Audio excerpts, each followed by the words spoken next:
You want to win one Nameless Honor, which is the Battle Pass, or one Express Supply Pass in Honkai style, then definitely make sure to subscribe to my YouTube channel. I will give away those prizes live on stream on twitch.tv/DrakeGaming as I'm hitting 1,000 subscribers on YouTube, but only if we do hit that check mark. I will do that giveaway next week on Kafka's release day. Hopefully we can get there. If not, don't worry, I will delay that giveaway until we do hit that 1,000 subscriber mark later on. But it would be very nice if we do hit that until the release day of Kafka, because at the same time on that day I will do a summoning stream on twitch.tv/Gaming, as I already mentioned. Yeah, I would really appreciate any viewer to tune in. I will be live 1 to 2 hours before the banner is live on the EU servers. Alright, with that out of the way, what is up guys, my name is Dre, and welcome to another Honkai Star Rail video. Now, in today's video, I will talk about a topic that is maybe not that common, or is mainly only common knowledge, but not a lot of people talk about it, and it is planning ahead and resource management. Now, what do I mean by that? I think a lot of people might think that some things that I will talk about in this video are all kind of obvious, but I just want to mention them and summarize them like all together. It's basically how I do plan ahead with my Stellar Jades and my resources upgrading characters without really investing too much into a certain character, just by planning ahead and manage the resources right away. So maybe we get into my character box first. I did show this a couple times in my videos already, but the first thing that I want to mention is that I never do upgrade characters right away till level 80. I rather upgrade them to level 75, or between level 75 and 78, and then I do the farming route. I'm not doing the farming route any day anymore because it kind of burns me out, but this is free experience for you. So if you do the farming route, which I did a video already on that, so maybe I will put a link on the top right of this video now, and then you can check out the farming route. But yeah, you will get some free character XP by doing that. For example, I did that for the Trailblazer. I already mentioned multiple times, the only exception in my character box is Bronya, because she is my absolute favorite character. She has to be maxed out. Also, her traces are maxed out. I'd also wouldn't recommend you guys to always upgrade all your traces. This is number 2. Only max out on necessary traces. So another one is Luocha, but he's currently only level 78, but I also maxed out on his traces. But the other thing is, I do think he is a very worth character to max out everything. Honestly, the same goes for Bronya. But like, I don't know, something like wind damage you don't have to upgrade, because this is very, very expensive to do so. But I don't really think that you do need to upgrade the wind damage, because I don't think it's that relevant. Maybe effect resistance is very nice. Crit damage is also very valuable, so I can understand by maxing out these. But you can like let out the wind damage, because it wouldn't make such a big difference. Of course, I would understand if you want to max out the wind damage here to get to the crit damage though. But really try to min-max your characters, especially if you want to know what characters are coming next. For Luocha, it's kind of different, because I do really think he does need all the stats. You do need the HP, you do need the defense, and you also do need the attack percentage, because he scales off of attack percentage, and he is missing on defensive stats, the tank. And yeah, the only one that I didn't upgrade is this, the attack percentage boost, but just because he's not level 80 yet. But I also do think that this is worth. So Luocha, in comparison to Bronya, has this small exception objectively. And another character that I just want to show you guys is Qinque. I have some Eidolons, that's why her traces are level 9 out of 12, but I only maxed the necessary ones, as you can see here. So I maxed all the key traces, but because she is an offensive character, I did max her quantum damage. This is the most important one, and also her attack percentage. I think you can leave out the defense percentage here, but I felt that was kind of cheap, so I just did upgrade that. But yeah, if you want to like really min-max, I think you can leave out those 2 defenses one and only upgrade the offensive stats of her. And yeah, as well as for the traces, I only maxed until you need your first boss drops. Of course, you will get enough boss drops because you can do this every week, but just by upgrading more characters, I felt like that I want to be cautious with my materials. I don't want to use them on every character, especially now it costs 64,000 credits. That's why I just stopped here. And now for all other characters, I put in less. So these are like the most 3 invested characters in my character box. And Natasha just has the bare minimum. As you can see, I only upgraded 1 key trace on her. Besides that, she is also only level 78. But besides that, she doesn't have any more investment. I would recommend you guys to not invest into relics too hard. So I just did it for a couple of characters. But as you can see, well, I will just showcase for some of them. They don't have really good substats. As you can see, Danheng still has 4 stars. Qinque has, I think, the best set out of all my characters because she's my main DPS currently. But she's like the only exception. Even Luocha doesn't have a really good set. So he only has like some with very defensive stats because I focused on that. This one is even +0 because I currently don't have a better one for that. And I'm also do not farm that. Even my main character, my favorite character, Bronya, doesn't have a very good relic set. And I'm still good to go. And that is the thing that you might know. So prioritize your characters first, but only do the bare minimum. The thing is, at the beginning of the game, you will focus on a couple of characters, which is your main team. But getting into the later stages of the game, like past Trailblaze level 60, Trailblaze level 65, you will notice that you will need multiple characters. This game is not on you only have one team and can clear everything with it. This game is especially reliant on content where you have to change your teams, and changing your team will be very important. And that is why you want to upgrade a lot of different characters, like at least a bit. So if we're just looking at the levels, Su Shang is level 80 because she is one of my main DPS characters, but now she actually could get replaced by Clara. I just pulled Clara recently, and now I don't have the resources to max her because I want to summon for Kafka next week, and I want to upgrade Kafka right away, and that's why I don't upgrade Clara currently. It took me like 4 weeks to upgrade Locha and Qinque to the level that they are currently at, and now I have to plan for the next character. The next character that I want to summon is Kafka, and that's why I want to save my resources.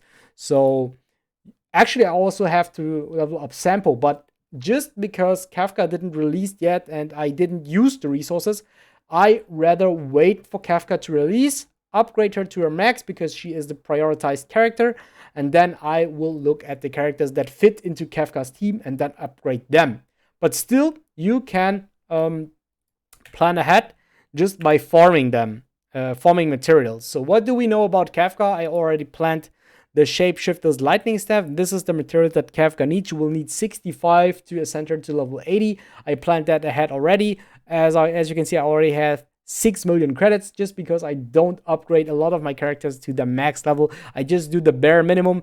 I still have 22 tracks of Destiny because I also only barely use them. I only used on Loja and Brunner because I'm sure that I will use those characters for a very long time. So how I do play the game is I always think long term by upgrading characters. I do not upgrade characters if I know that they could be replaced by another character very soon. A very good example on that is, or a very bad example on that is actually Su Shang. I didn't thought at all that I will pull Clara that soon or any physical DPS character. That's why I just upgraded Su Shang. But now I did pull Clara, and she is clearly the better DPS. Now I have to think about it, but Su Shang is not bad just because I pulled Clara. But now I would need to put in resources into Clara to use her. So that's why I rather use Su Shang for now. She's still a nice DPS, even though maybe in the future, like in a couple of months, she gets replaced by Clara. Even maybe another new physical DPS if it comes out.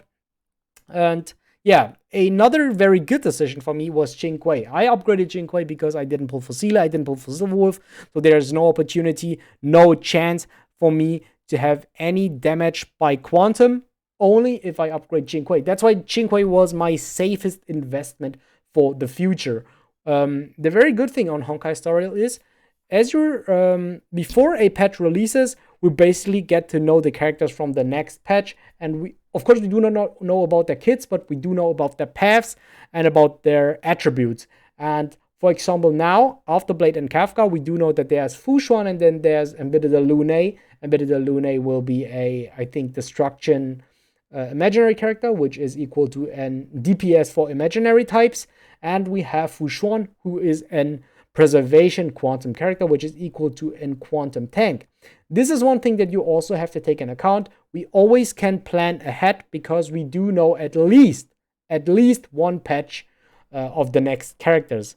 Therefore, you can plan which character you want to summon for. Of course, we do not always know about official abilities, even though they're all leaks and kind of stuff. But as you guys might not know, I won't work with leaks in my videos, except if they're officially posted by Honkai Star Rail or any other reliant source. And yeah, that's like things that you want to take in consideration by summoning for characters. Another thing why I don't want to upgrade all the characters is these 6 items, as you can see here. The Traveler's Guide, basically, and the Refined Aether. These are very problematic items because they also take your Trailblaze power to upgrade. And you already have to farm a lot of different other things. You have to farm this to ascend the character. You have to have this. Currently, we do get, I noticed that we get 2 of them in every patch right now through events and 1 through the Battle Pass, so 3 in total. This one is farmable like every day if you just do the farming routes, so you don't have to worry about this bottom row here. But I currently farm the Obsidian of Obsession. I know that this is the trace material for Nihility character. We already know Kafka is a Nihility character. Also, I have to probably upgrade Sampo or maybe Luca, the new character, who is also a Nihility character, and therefore I have to pre-farm a lot of these. And I did this, I think, for nearly 5 days now, or over 5 days now, and I still do not have enough to max out Kafka. I want to max out Kafka on day 1. I will do it live on stream, but I will need to have enough of these materials. So for the next days until Kafka releases, I will only use my Trailblaze power for this, and I'm currently not refilling because I will save. Where is it?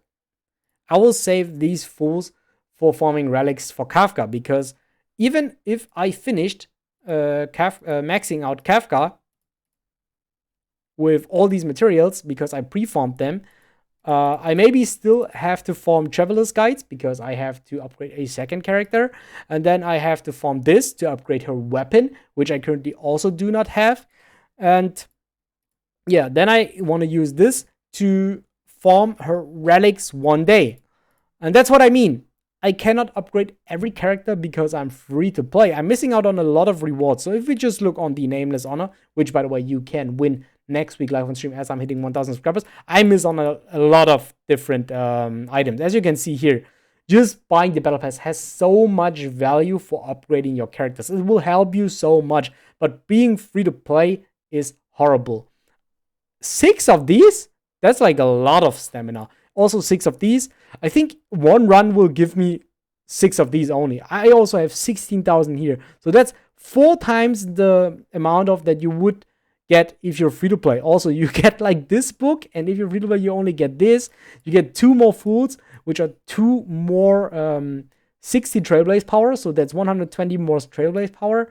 And as you can see, not only the summons, you also get a lot more upgrade materials if you just bind this. Look at this at level 22. You get 4 times the amount of the Refined Aether if you buy the Battle Pass. So the Battle Pass is so worth to buy if you spend in the game. This is, of course, the most valuable item. But the challenge in my account is to be free to play.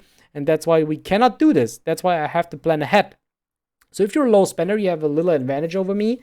Or you have a very high advantage, because I think you don't necessarily have to farm these, because I have to keep track on especially those 2 items a lot. That's why I cannot upgrade every character. I have to plan ahead. That's why I don't upgrade Clara now, because I want to upgrade Kafka, and I also want to upgrade maybe Sampo or Luca. Same goes for the credits. 6 million seem a lot to you guys, but upgrading Kafka will have my credit, or will even, I think Kafka will cost 3 to 4 million by upgrading her. With everything like traces, level, relics, all that stuff will cost at least 4 million. And then I want to upgrade another character and I don't have the money for it. That's why I'm saving it. Yeah. So I think that's like the main part that I wanted to say in this video. Same goes for weapons, but the weapons is the same story with these materials. You have to plan ahead. Save your fools to farm relics starting from level 65. This is another recommendation I can give you guys. Another one is, that's why I don't summon for every character. I have 17,000 Stellar Jades saved up because I also, again, planned ahead for Kafka. I'm currently on a 50-50. I only have to do 2 multis to hit the 5-star. Or if I'm unlucky, 3 multis. Then I'm guaranteed to get a 5-star. If I lose the 50-50, I'm still guaranteed to get Kafka because I will have enough jades until the end of her release. Just because I planned ahead. I planned that if I lose a 50-50, I can get the character guaranteed. If I win the 50-50, better. I have more jades to summon maybe for her Lightcone or for the next character. And that's what you have to think about. If you're like not as lucky as other players, you definitely always have to think, do I want to have the character? Do I have enough for the first 50-50? What if I lose the 50-50? Do I have more another round? So the more you want the character, the more you have to save your jades, the more you have to save your resources, the more you have to save to upgrade the character. Plan ahead. And yeah, I hope those tips did help you guys. Definitely make sure to subscribe to the channel, support me. And yeah, I see you guys next time. Bye.